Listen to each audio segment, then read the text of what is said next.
manimcha oldin manimcha Taroziga yarim chiyda tortib. tushib ketsa hech narsa qilmasdi, yarim chiyda olib qo'yadi. Ha, bitta mol tashlab ketgan. O'zimda bor narsani ko'rgan Xuddi shunday. narsani aytaman. Men sotib yubordim, keyin eshitdim bozorga olib chiqib 7 million foydasiga sotishibdi debdi. Chorvani boshlagandan keyin ham unga stabil qayerdan daromad kelib turishi kerakmi yo'qmi? Bitta kaptarni men o'zimcha qiziqmayman. Bitta kaptarni hali 2 kishi 4 soat ham gapirib o'tiradi. Chiqib odam kasbim shu gaz studiyaga kirib ketaveradi. Kredit olib chorva qilish xavflimi, xavfli emasmi? Assalomu alaykum, hurmatli O'z Chorva kanali a'zolari, hurmatli chorvadorlar. Bu loyihani boshlashimizdan asosiy maqsadimiz nima? Bizda O'zbekistonda hozirgi kunda sohalar juda ham turli xil yo'nalishda kuchayib ketyapti. Ba'zilari yo'qolib ketyapti, ba'zilari paydo bo'lyapti. Paydo bo'lgan, yangi kirib kelgan yo'nalishlar 1-2 yilda yo'qolib ham ketyapti. Lekin meni shaxsiy fikrim, O'zbekiston, ya'ni O'rta Osiyo miqyosida kelajak sohasi bu chorva va dehqonchilik. O'shaning uchun bu chorva va dehqonchilik yo'nalishi bo'yicha xalqimizga manfaatli bo'lishi uchun bu loyihani asos solib boshladik, xudo xolasa. Bu loyihada o'sha o'zini yo'nalishi bo'yicha top darajaga, ya'ni yuqori darajaga erishgan odamlar bilan suhbat qilib, bilimlarini xalqqa ulashish maqsadimiz shunday. Shu uchun mana birinchi loyihamizda ishtirokchimiz Husniddin aka bo'ladi. Assalomu alaykum hurmatli chorvadorlar. Sirojiddin yaxshi boshlabsiz. Ishingizga baraka bersin Xudo. Loyihamizning ilk mehmoni Islomov Husniddin Jo'rayevich 1976-yilda Toshkentda tug'ilgan. 1995-yildan buyon bo'rdoqlik yo'nalishida faoliyat yuritib kelmoqda. Yillar davomida o'zining chorva fermasini shakllantirdi. Bugungi kunda Husniddin chorva brendi ostida yuqori sifatli yem ishlab chiqarmoqda. Ustunligi kitobiy emas, amaliy tajriba. Bugungi suhbatimizda bo'rdoqlikning foydasi, yem tanlash va barqaror daromad haqida suhbatlashamiz. Rahmat. Endi ko'p cho'zmasdan sizda o'sha bor bilimlaringizni olish uchun savollar beramiz, xudo xolasa. O'zi siz kimsiz?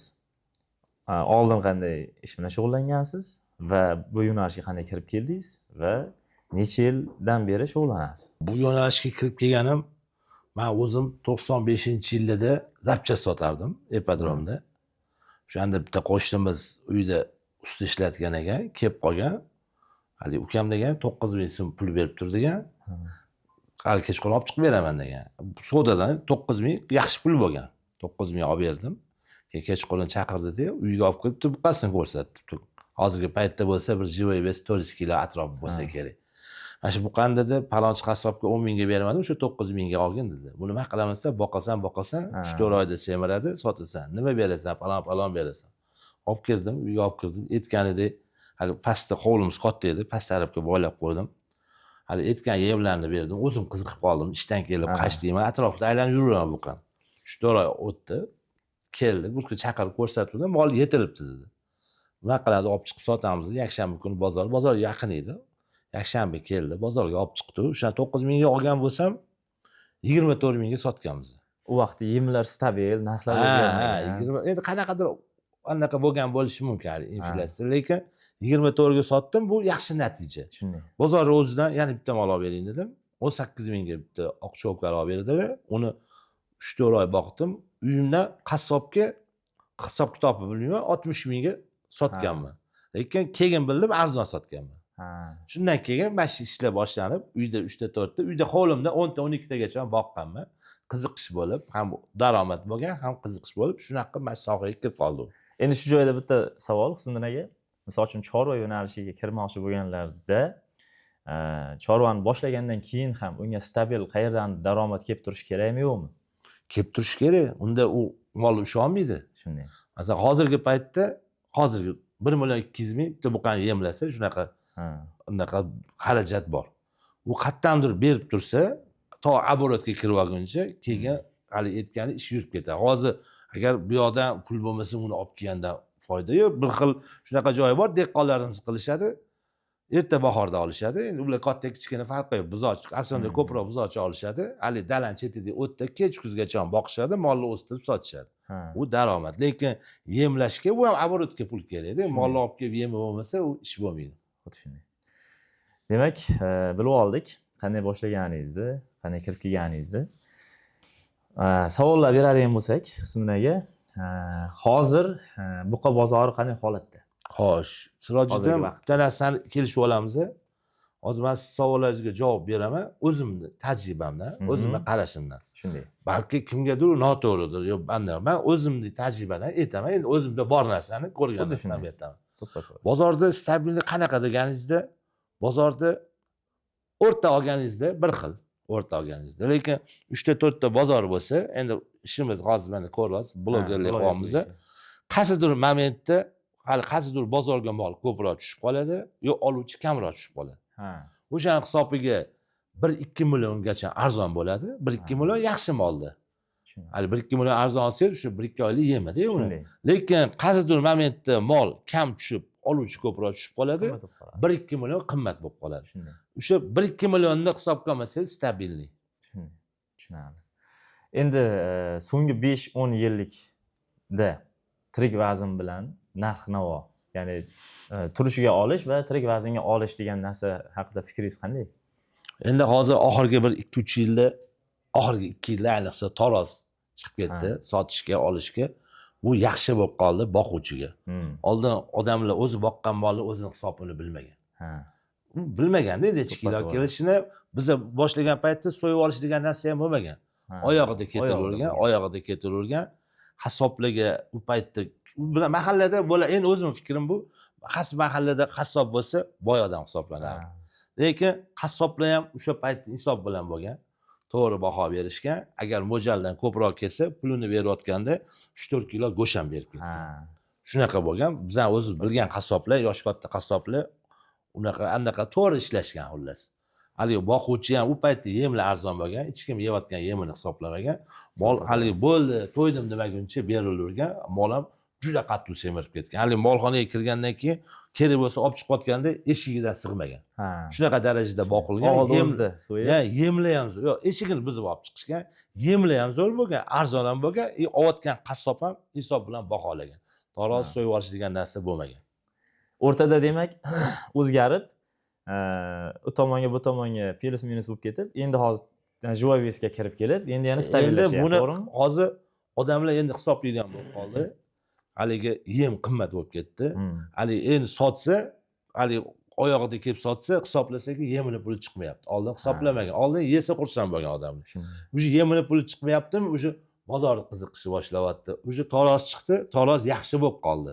Hali odamlarga rosa borsa minusni farq qiladi. 500 kilolikdan 500 ming yo qimmat yo arzon olib qo'yish mumkin. Lekin hali 3-4 million yutqizib yo anaqa bo'lmaydi. U taroz odamlarga yaxshi foyda bo'ldi. Yemlar narxi bo'yicha nima deysiz? Yemlar nisbatan hozir qimmat.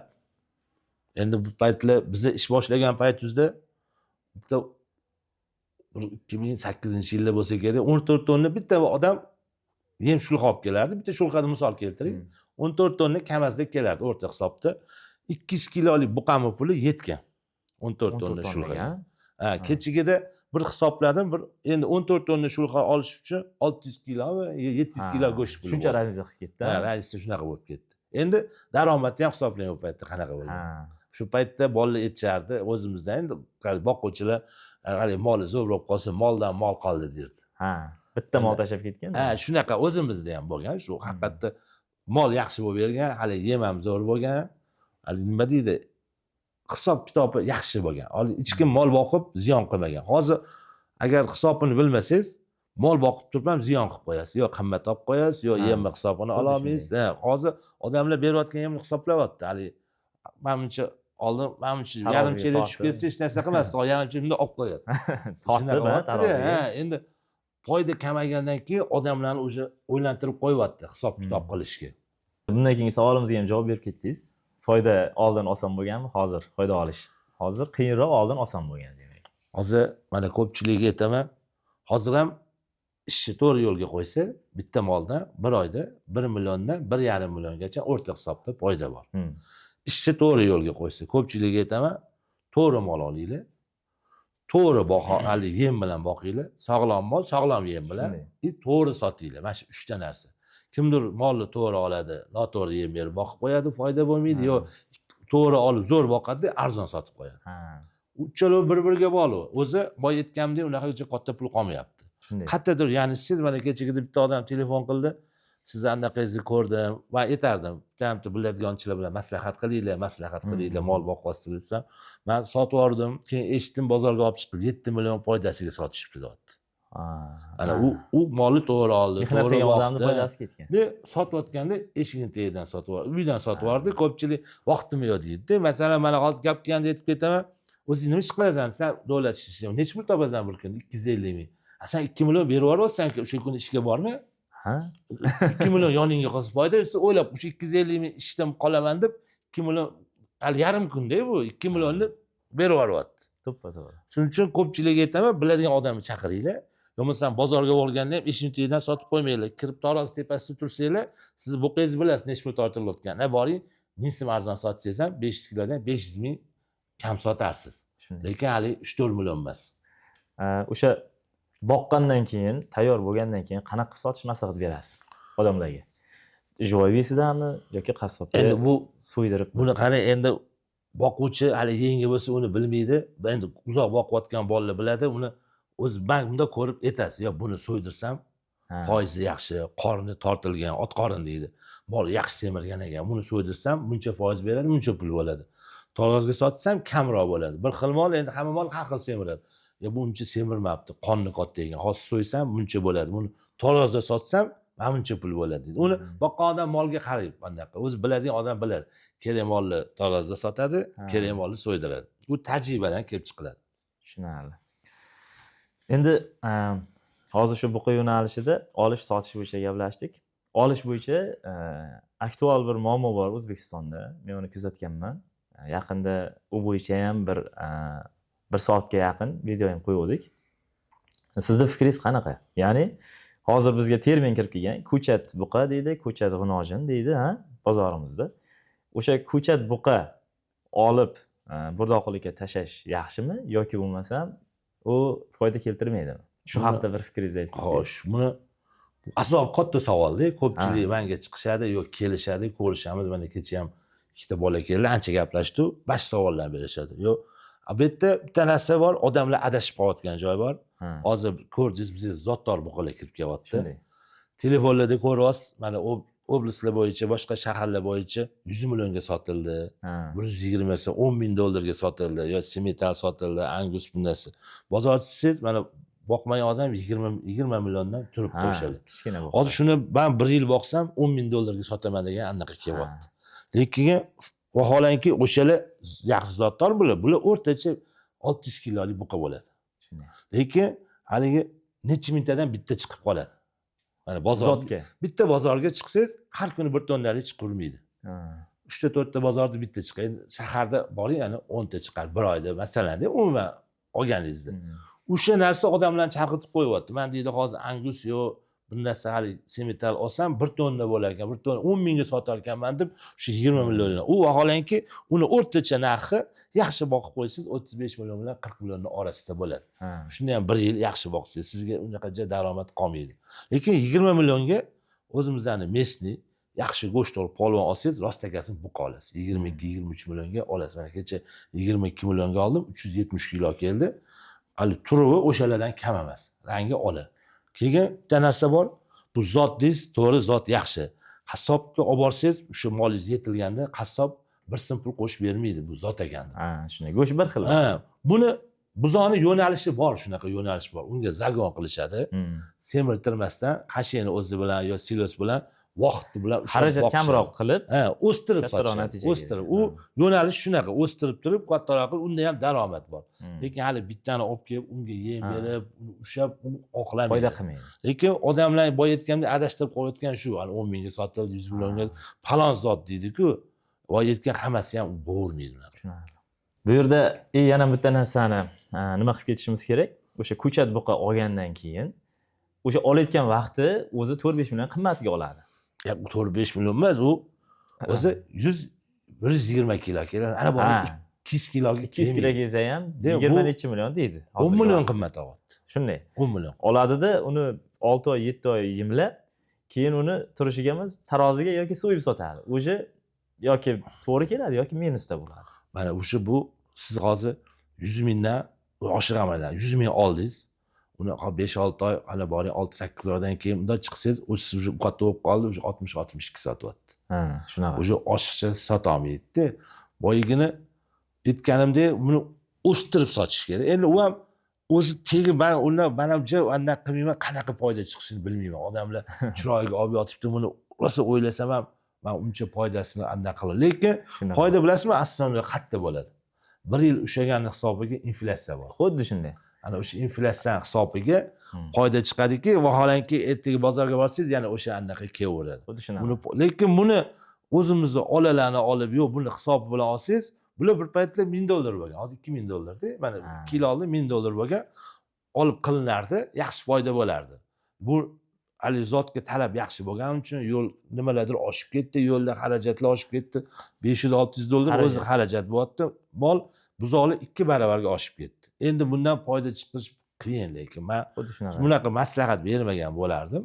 Buni anaqa, lekin bu yo'nalish bor, lekin hozir o'zi 22-23 millionga olishyapti-da. Shunaqa 25 million deyapti. Уже bu qatdan anaqa. Sementallarni. Buni bitta narsasi bor, ko'p ishqivoz.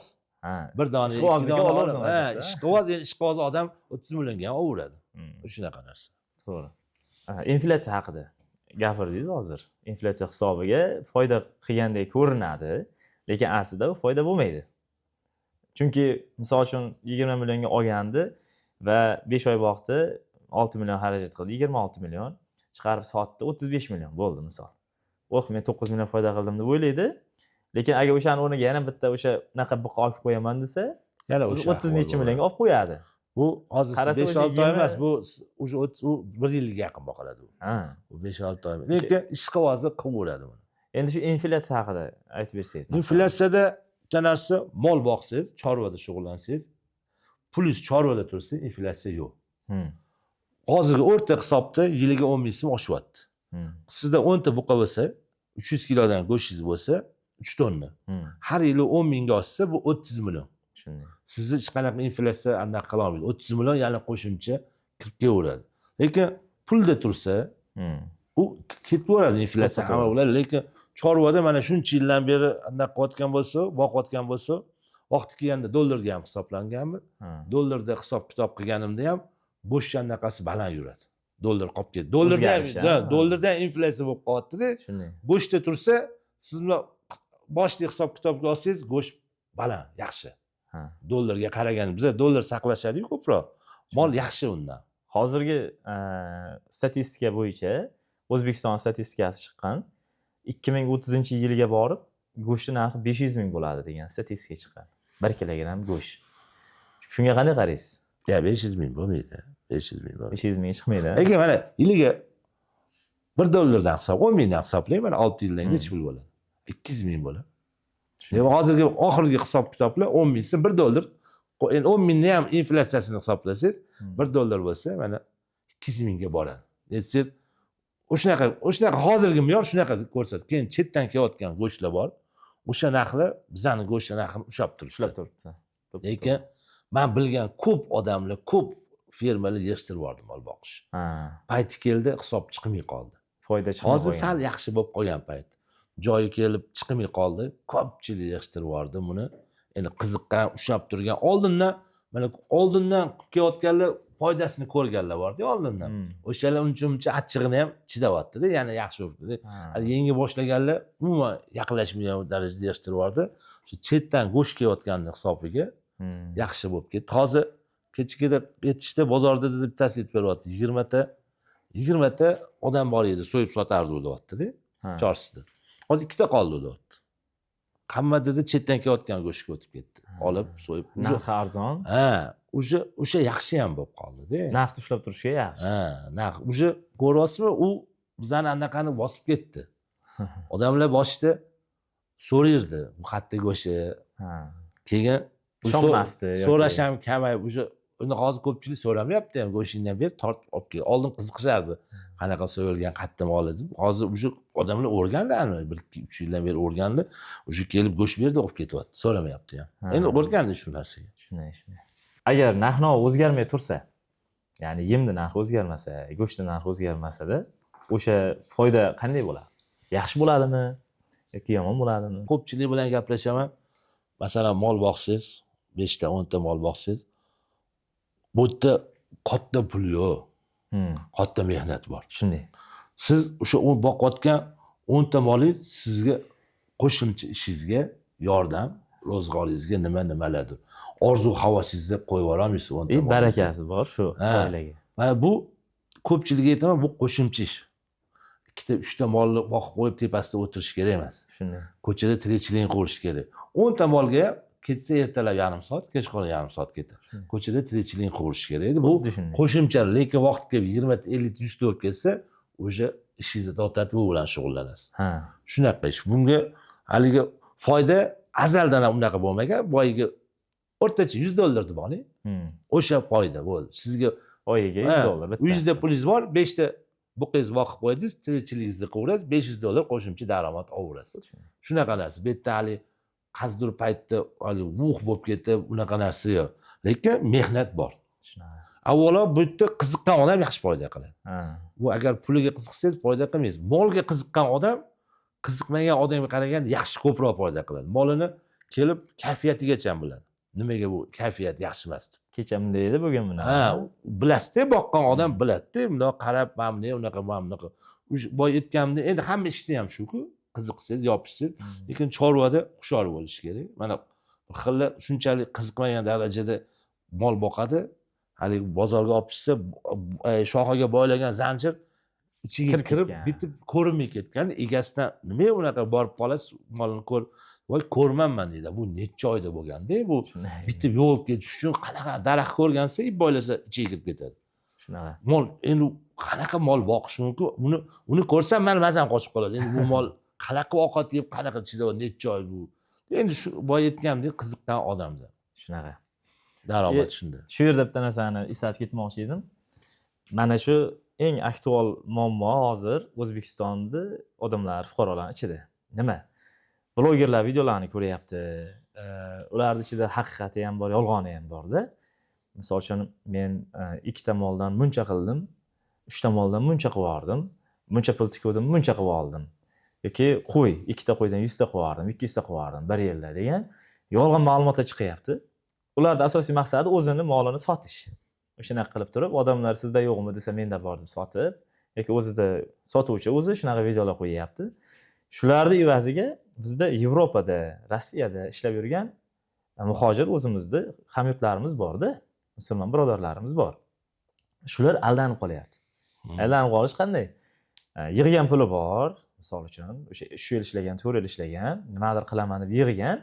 Bular videosini ko'rib, oyiga buncha foyda bor ekan. Men shuncha pulimga mana shuncha mol yoki shuncha qo'yib olsam, buncha foyda qilar ekanman deb, yo'qdagi stabil ishlab turgan ishini shunday to'xtatib, kelib boyna puliga mol yoki qo'y olyapti-da, muzlab o'tiribdi keyin.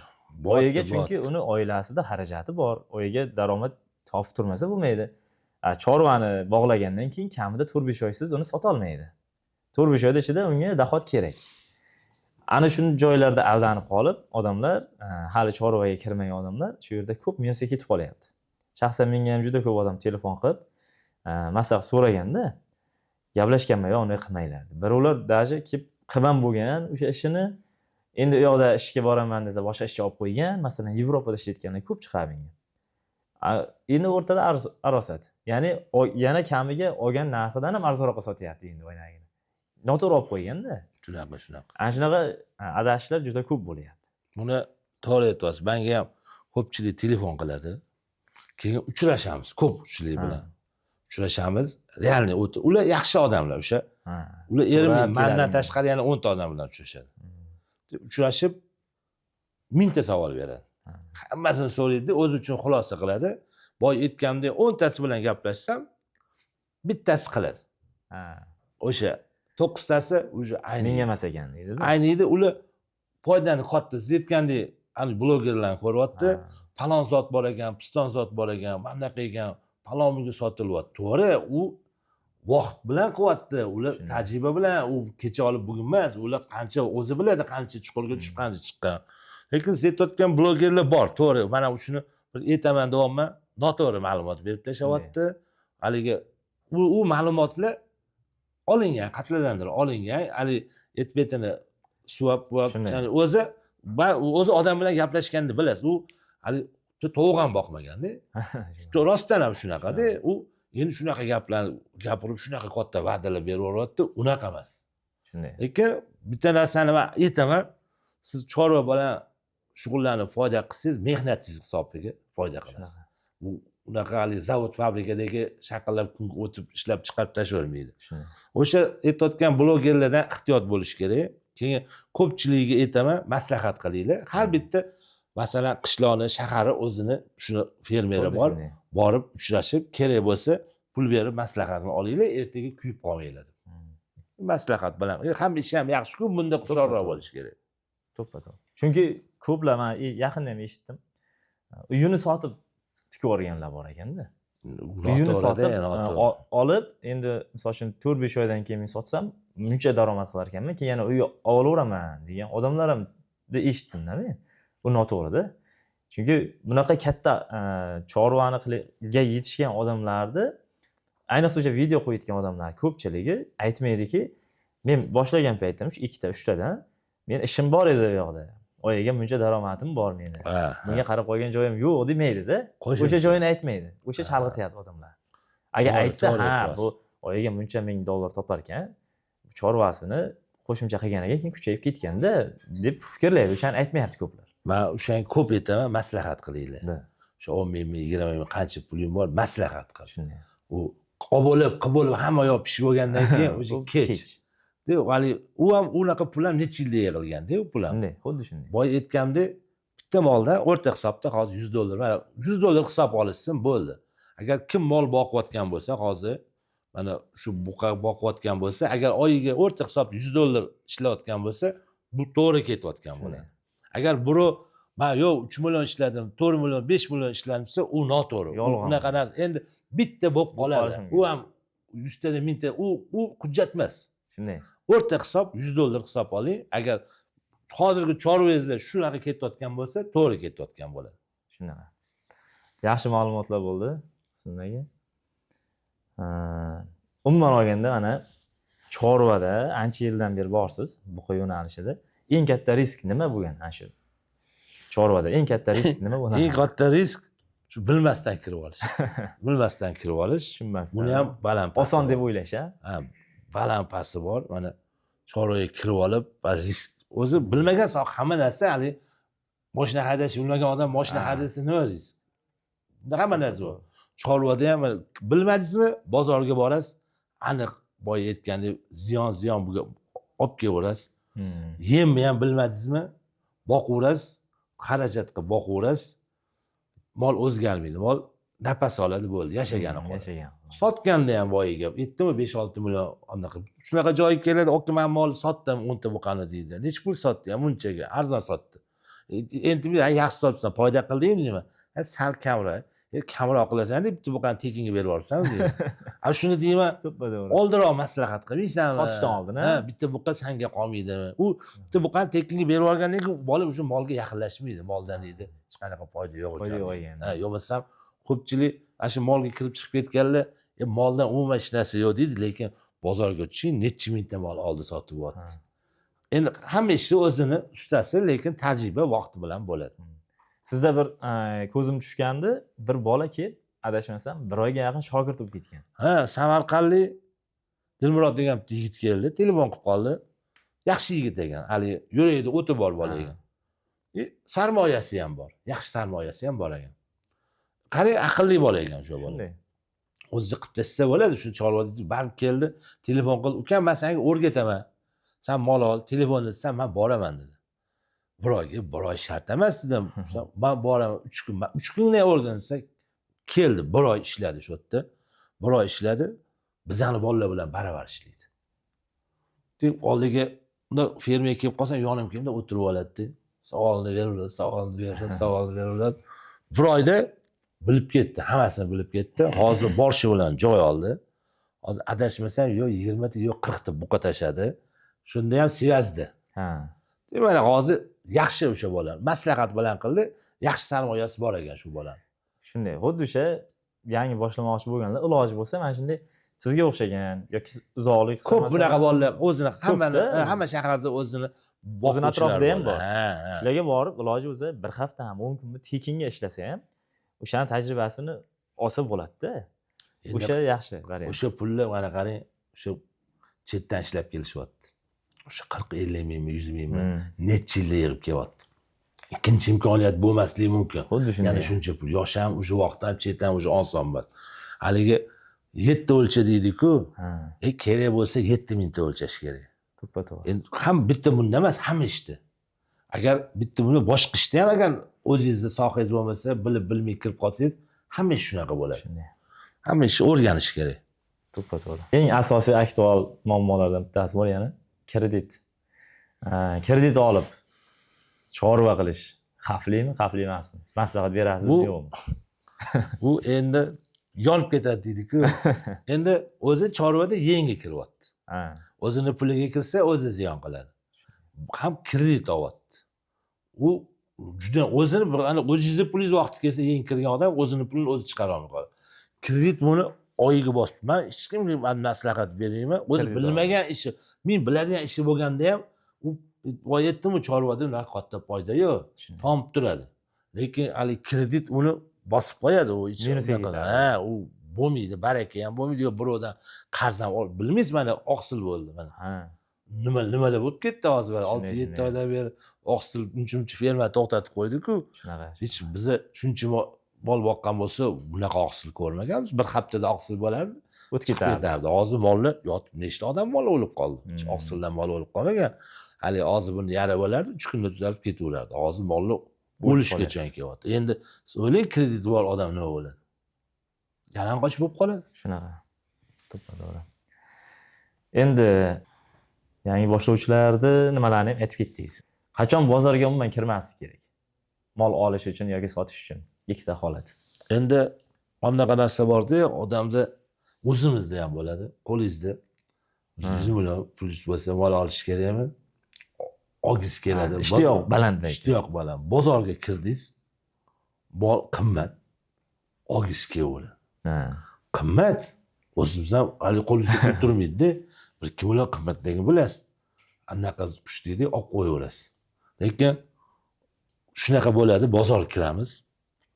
Pulimiz yo'q, o'sha molga anaqa hisobimiz yo'q. Bozor arzon bo'ladi. Arzon. Palon kunga berasanmi? Piston kunga berasanmi? Mana kechagida ham 126 millionga oldim. Qarzga oldim. Beraman dedi. Mol zo'r, narxi arzon. Bo'l palon piston. Buni 4 ta buqa oldim, 126 mana 3-4 kunda berib o'zi niyati yo'q olish. Lekin olmasangiz bo'lmaydigan. Arzon, narx tushgan. O'shanaqa. Endi uni tajribasi yurgan odam biladi-da, uni bilgan. Endi bilmagan odam bu mol shunaqa ekan deydi. Lekin har kuni ichida yursangiz bilasiz, bor 1-2 milliongacha o'ynaydi. Shunaqa. Bitta bozori o'zida ham men bitta qarang. Men biz syomkada yuribmiz, oldincha bilmagan ekanman. Men bitta 60 mingdan oling deyapti buqalarni. Antda bozor bu burchakda 63 dan bermayapti. 500 kilodan 1,5 millionmi? Men u yerda olib yoqa sotsang, bitta bozorda bo'layotgan ish. Bitta bozor, ha? Bitta bozor. Mana shu oxirgi mana syomka ishimiz syomka bo'lgani uchun hali aylanamiz-ku. Nech pul deyapsiz? Nech pul ekan, narxi nech pul? Nech pulga bermaysiz? Bunchaga beraman. Buncha bo'lsa beraman deyapti. Antga borsangiz, uni bitta bozorda bo'layotgan ish. Shunga ko'pchilikga aytaman, avvalo biladigan odam, agar bo'lmasa aylanish kerak. Ya'ni masjiddan o'sha yoqqa borsa 2 million farq qilyapti bu. Bitta bozor. Chunki bozorda insof bilan narx qo'yadiganlar bor yoki o'rtada olib sotadiganlar bor. Yo'q, mana o'rtada olib sotadigan bor. Mana ularning tirikchilik, u halol. U ham ular ham hadib ham foyda qilib, men ular hammasini taniyman. Kerak bo'lsa million ziyon olib ketadi. Bitta molni 3 bozor ham yetaklab yuraveradi. Ha. Bitta yetaklagani 3-4 ming xarajat. Bu odam bu yerda 63 ming o'zini narxi. Men bu odam bozorga kirganda, bozorni o'rganmagan. Ha. Tushunyapsizmi? 60 dan beraman deb turibdi-da, ani turib olganda 58 berasan deb turibdi-da. O'zi bozor 63. Ko'pchilikga aytaman, molingni boylaganda bitta aylanib chiqqan, yo barakani ko'rib, yo Toros tepasiga borib kelgan. Endi 1,5-2 million yaxshi pul mol bozorda. Shu tochkada bana aytgan gapingiz, ya'ni sotishni bilish kerak degan. Ha, va ko'pchilik aytaman, 200 ming bergan, o'sha olib sotar tirikchilik qilib yurgan yosh yigitlar bor. 200 ming ber, senga to'g'ri sotib beradi. Yo 200 ming ber, to'g'ri olib beradi senga.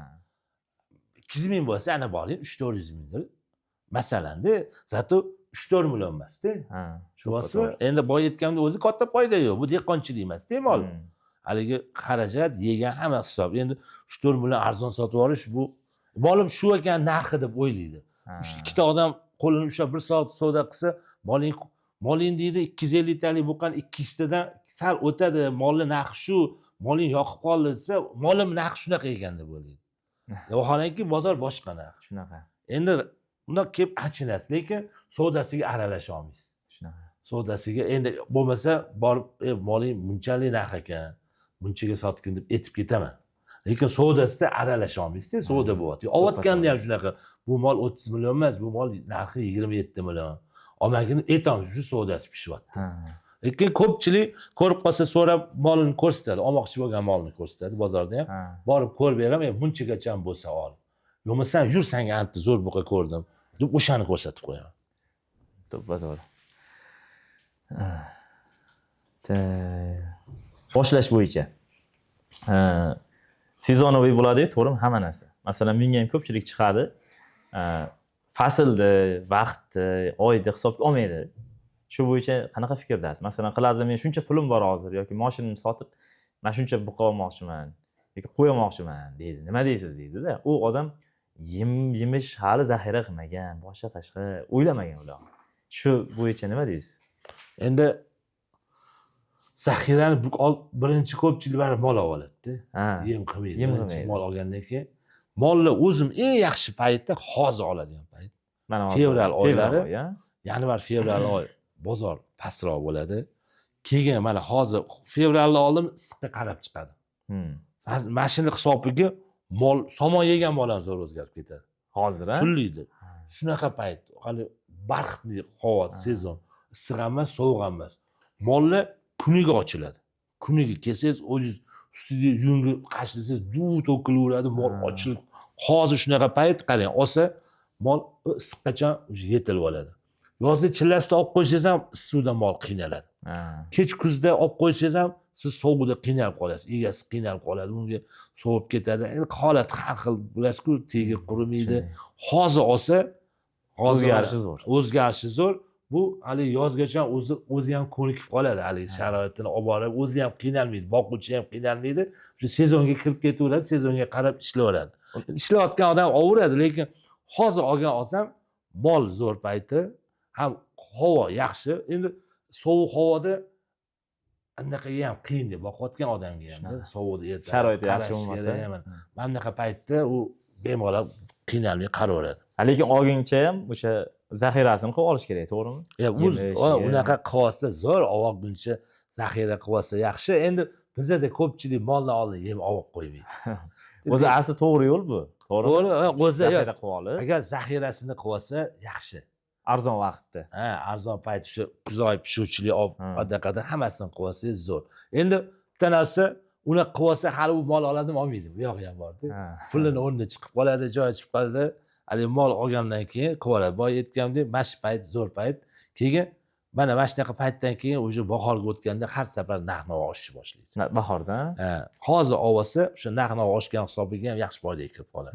O'sha mart aprelda narx-navo bozorda buzoqlar mollarga talab o'tli chiqadi, dehqonlar olishni boshlaydi. Sotmaydi ko'plar. Ko'tarilishni boshlaydi. Mana yanvar fevral oyi bozorda esa bemalol payt. Shunday, to'ppa-to'g'ri. Men ham shuni ko'p o'ylayman. Aytganman ham ko'pchilikka. Mana shu vaqtda o'sha ko'plar narx tushishiga sabablardan bittasi yemish, zaxirasi tugashni boshlaydi. Uziladi. Ko'pchilikniki.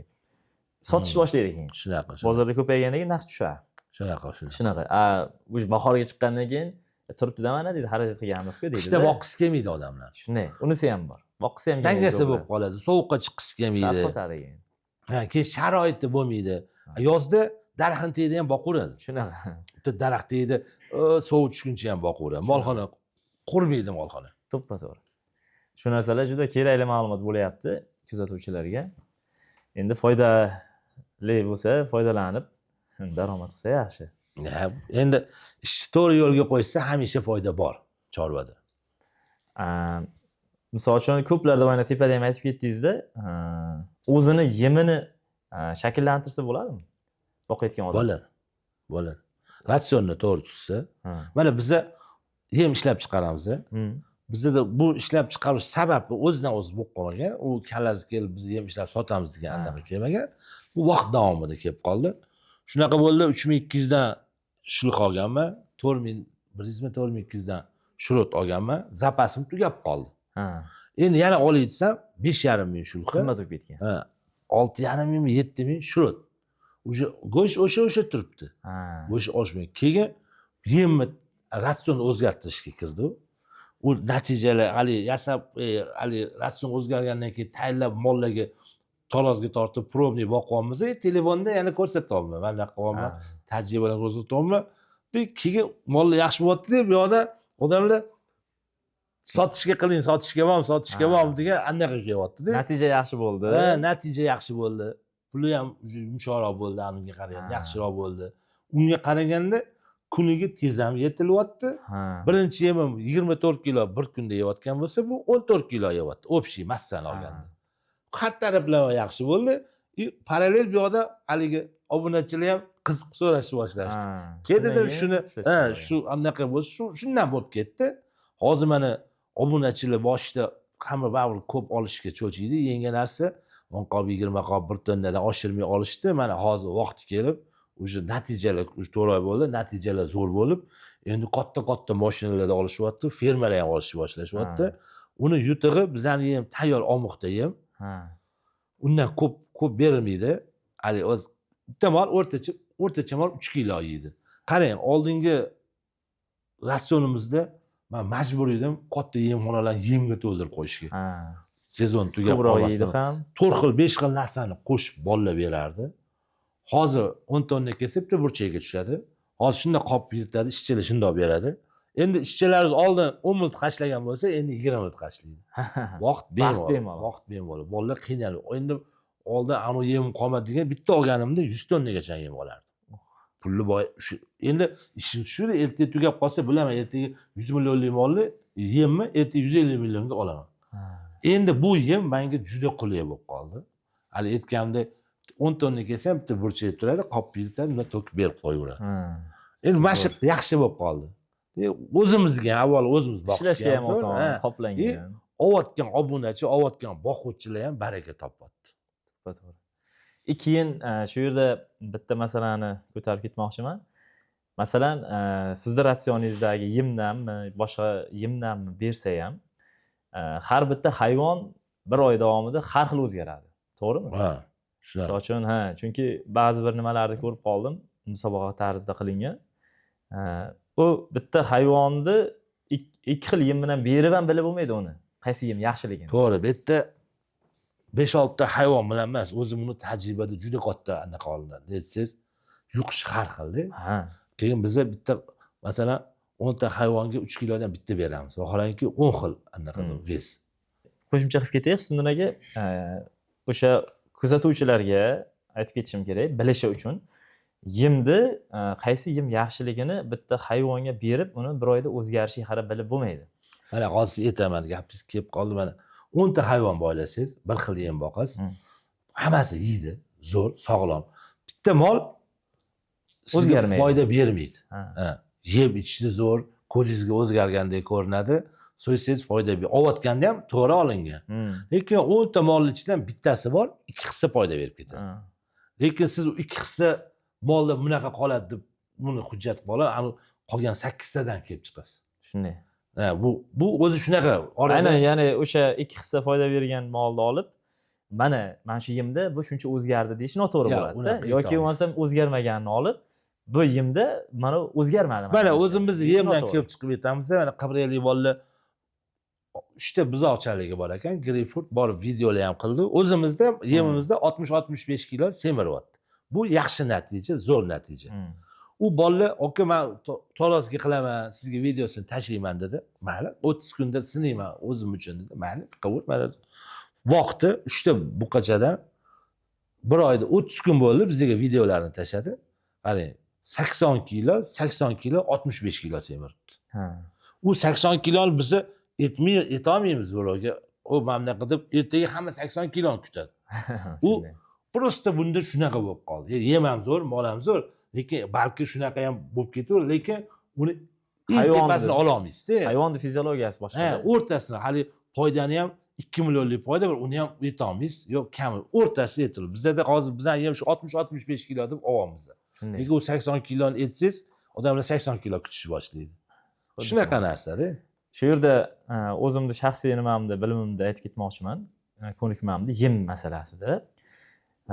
Yemni o'sha foydasi qanchalik kattaligini bilish uchun kuzatuvchilarga aytishimiz kerak. Uni tarkibini o'rganish kerak. Birinchi o'rinda. Tarkibida misol uchun nimalar borligini bilish kerak. O'sha narsalarni hozir mana nima bor, internet bor, muammo yo'q-da. Masalan, makka jo'xorini yozib, unda qancha protein bor 1 kilogrammida desa, chiqarib beradi. Qancha energiya bor desa ham, qancha oqsil bor desa ham chiqarib beradi-da. O'shalar hisoblab ko'rish kerak odamlar o'zi uchun. Masalan, sizni Husniddin Chorva yem brendi ostida chiqarilayotgan yemingizda nimalar borligini bilish kerak ichida.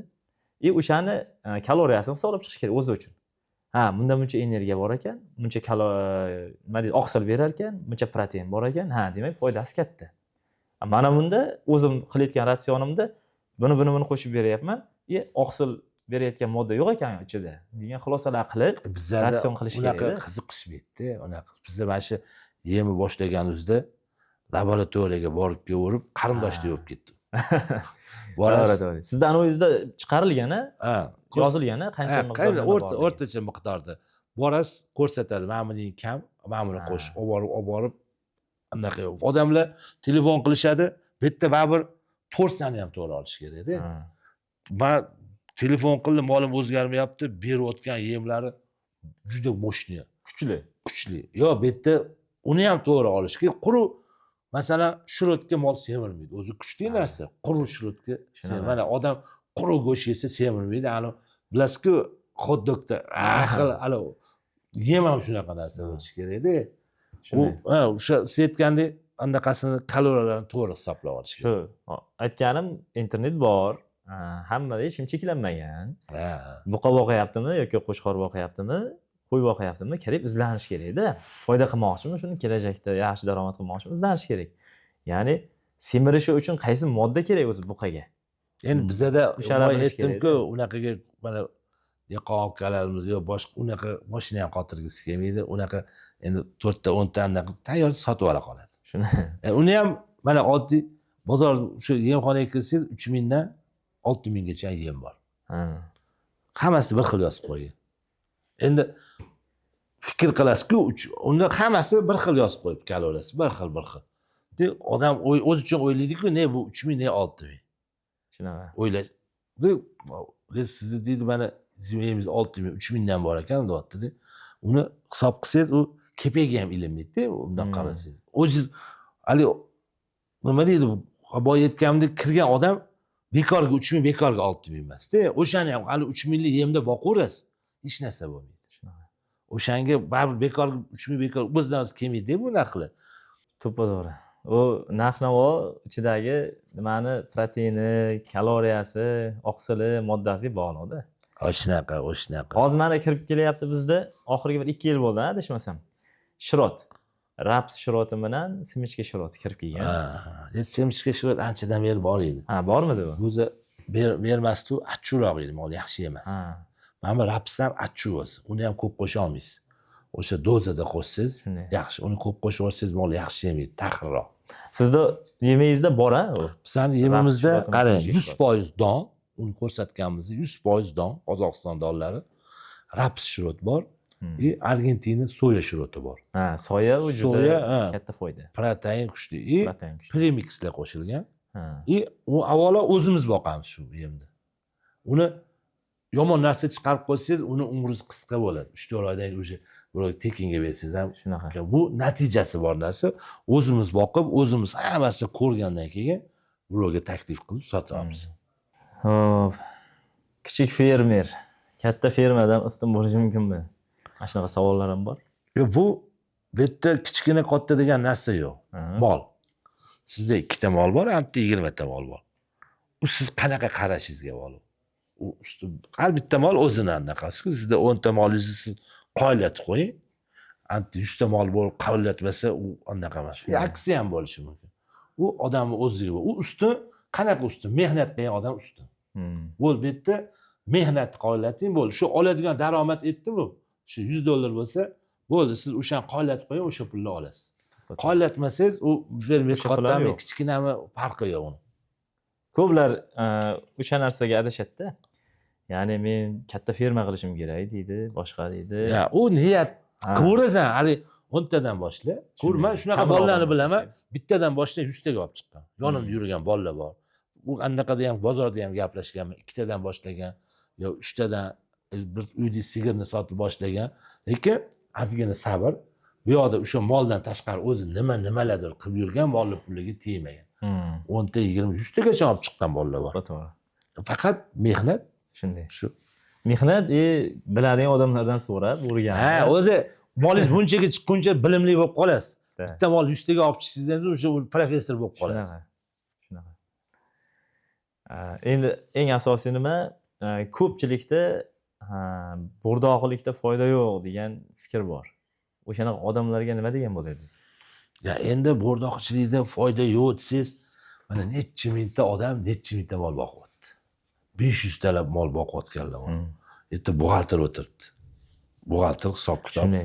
Biz aytgandek kompyuterga hammasini chiplab qo'yib, kirgizib qo'ygan nima hammasi. Agar bo'rdoqchilikda foyda bo'lmaganda bu mol bozorlar ham ishlamasdi.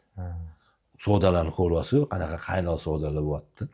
Boyiga gap foyda hozirgi kecha kunduzda boy aytdim-ku 1 milliondan 1,5 milliongacha o'sha foyda.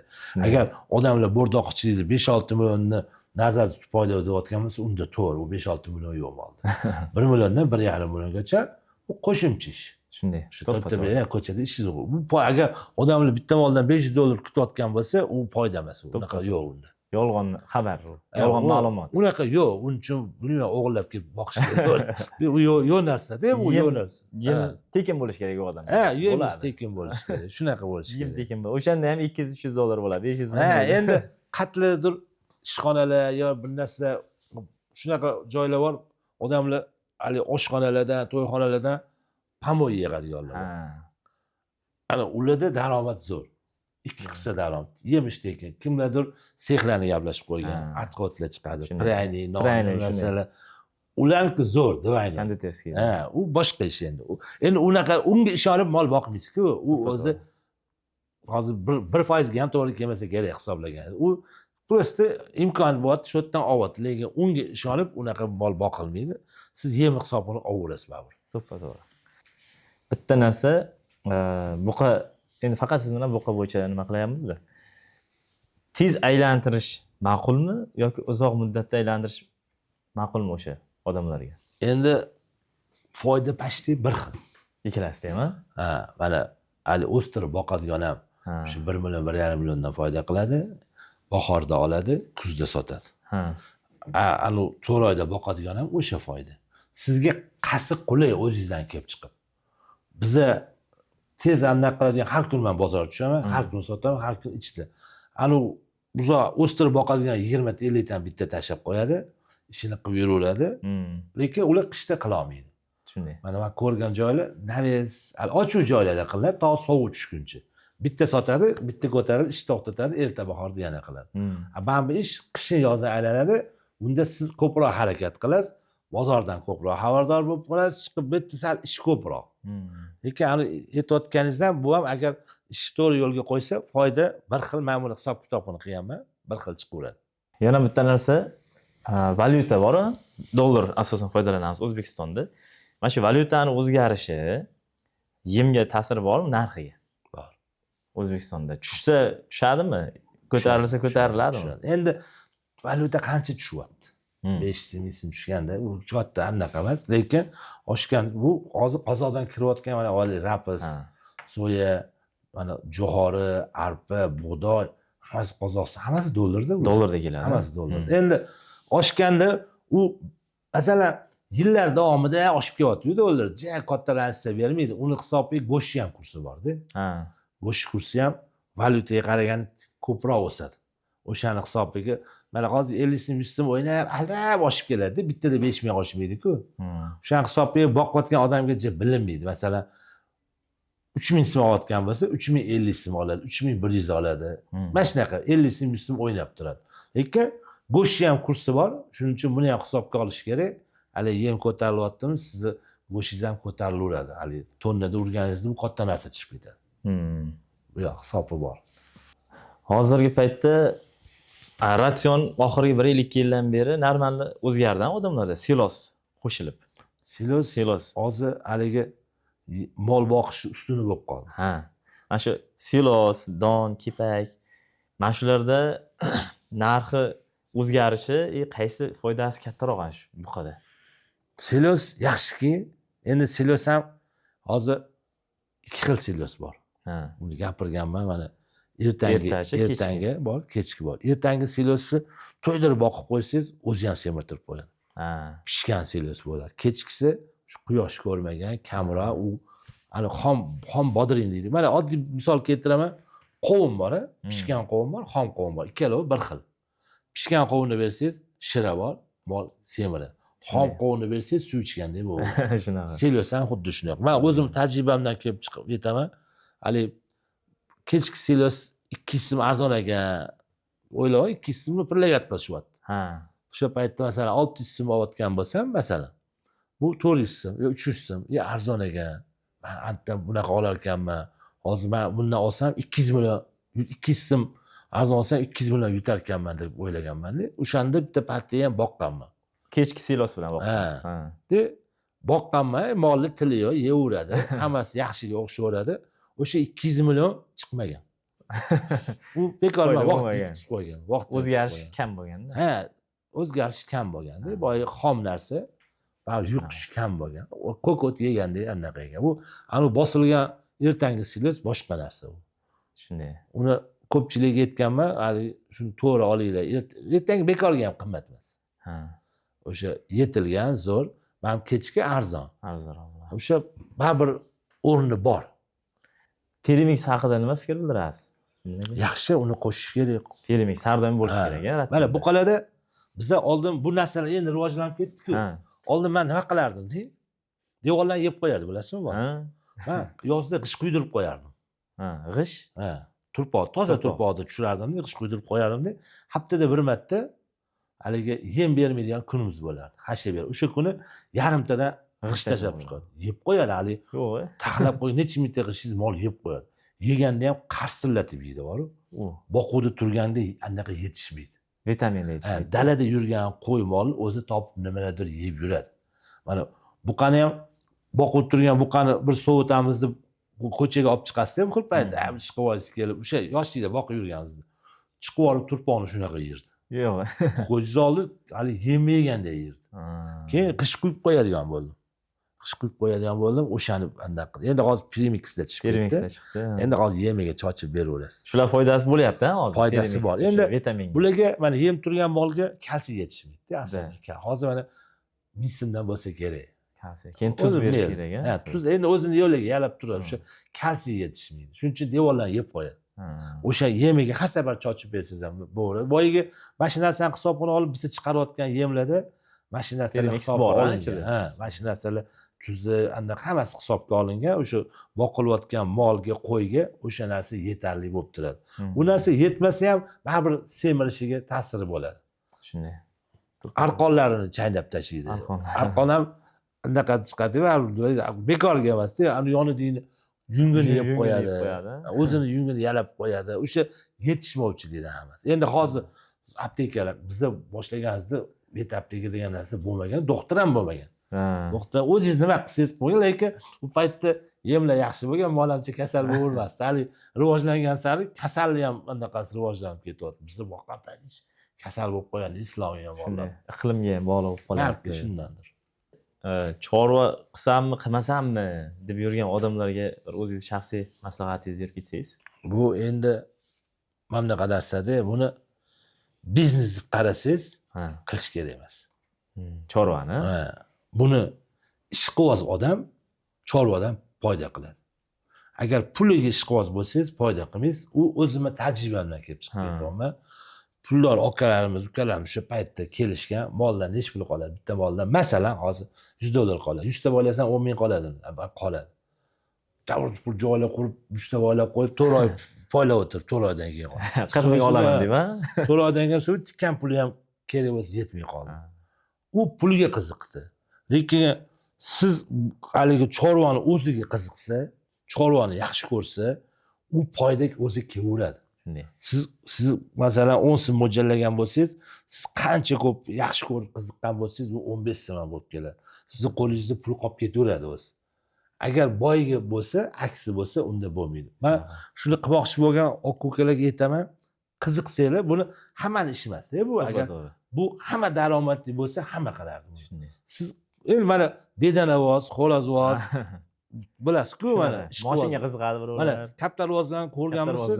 Bitta kaptarni men o'zimcha qiziqmayman. Bitta kaptarni hali 2 kishi 4 soat ham gapirib o'tiraveradi. Do qanotini ochib ko'rishi. Men tushunmayman-da, men u qiziqmaganim uchun menga, lekin ular biladi. Qanotini ko'radi, tumshug'ini, oyog'ini. Ishqiboz-da, u ishqiboz. Chorva ham shunaqa, ishqiboz. Mana Alashan qo'ylar chiqdi-ku, ishqibozni qarang. Qancha pulga olinyapti? 24 soat tepasida turishibdi. Mana ishqiboz-da bu. Agar biznes pul topaman deb boshlasa, unda pulini yo'qotib qo'yishi mumkin. Shunaqa. Endi o'zi hamma ish ham avvalo yaxshi yopishganda-ku, bu tirik narsa bo'lgani uchun ko'proq e'tibor berish kerak. Shunaqa. Endi ishqiboz odam siz aytgandek borib o'zi qaraydi-da unga.